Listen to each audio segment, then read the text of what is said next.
Right now, there are three types of websites in my estimation. Three types. Number one is websites that just sit there. The way that people interact with these types of sites is they're static, they provide basic information only, they're helpful, but they are websites that sit. What are some examples of these?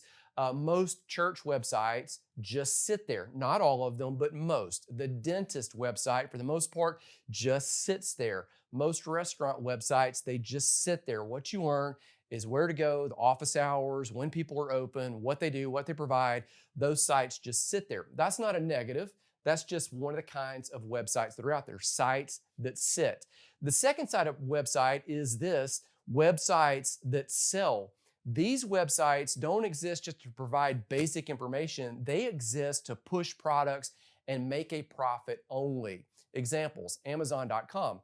When you go to that website, you know that you're not going for data, you're not going for information, you're going to make a purchase. You go to Walmart.com, you're not going just to look at store hours, you're going to make a purchase. There's something that you're looking for. So again, three types of websites, websites that sit, websites that sell, and then you have websites that serve. This is really where we're going to drive you with the Amplify framework. And you can see our stairs. This is our little icon for the media, for everything that's going to be going on, from books to courses to coaching to podcasts, emails, all the other things that are going to be on here. These sites encourage, equip, empower people.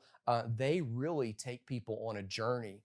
So when people show up to your website, assuming that you're going to build one that serves, here's the things that they want to know when they arrive on that website. They want to know where they are. So what's going on this website? They also want to know when they're at that website, what can they do at this website?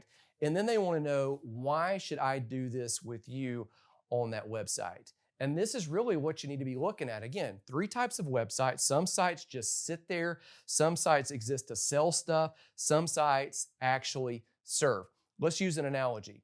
Imagine that you are dating someone, you're in a relationship, and you're thinking, well, this person might be marriageable material, but it's really the first date, so I have no idea. If you are looking at that with a site that sits mentality, you're going to be sitting there with the guy or the gal that looks at their phone the whole time and doesn't interact at all. You're not going to know where you are. You're not going to know what can I do here, meaning is there long-term potential, and you're not going to know why should I do this with you. They're just sitting there.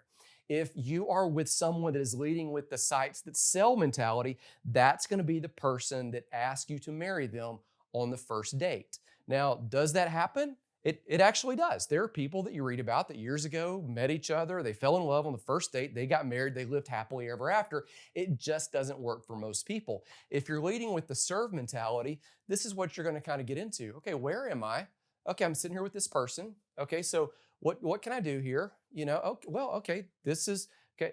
Why should I do this here? And then you start going on a journey long term. Okay, so again, think about this in the mentality with you and your online business. You're not doing the sit there mentality to where people got to figure it out.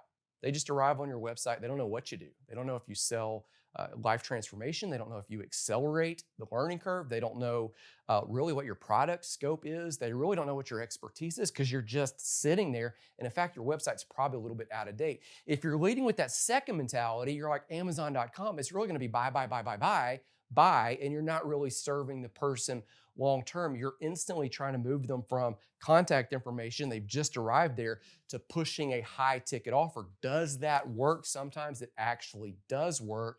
But most of the time, what you got to do is shift into this third mentality, sites that serve, where you're going to take the person on a journey. You're going to do that increased trust by being consistent over time. And so the value goes up. And at some point, there is a tipping point where purchasing something with you is the logical next best step. So